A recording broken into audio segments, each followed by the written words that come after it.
What do you do if you are investigating something really traumatic? So, unfortunately, as workplace investigators, we occasionally have to investigate some really awful stuff.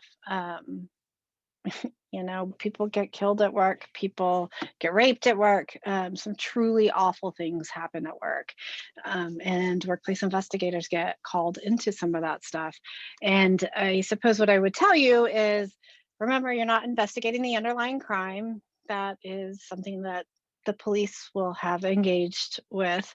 Um, but you're still dealing with a traumatized person. And there is some really good research through the Association of Workplace Investigators about interviewing through a trauma process. And it's been really, really good information to have in my tool belt because I can see the trauma on the way people engage with me now. And that's super helpful for everyone in the room. But ultimately, if the person you're talking to truly is traumatized, I think the advice is go slow. Acknowledge things like, acknowledge the things you learn in your trauma training. Like, oh, you're telling me the story super out of order, which I realize is really, really normal in a trauma brain. But help me put it back together because I need to understand it in a sequential way because that's how my brain works.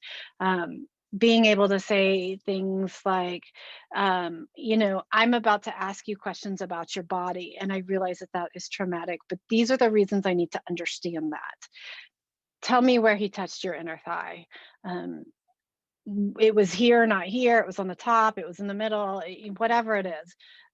Ultimately, you need to tread lightly. The other thing, and I've talked about this in other interviews, but sometimes emotional support animals, the dogs that are available for courtrooms and for other people, veterans and other people who have experienced trauma, they can be super helpful in a workplace investigation, particularly if it's around a really traumatic incident.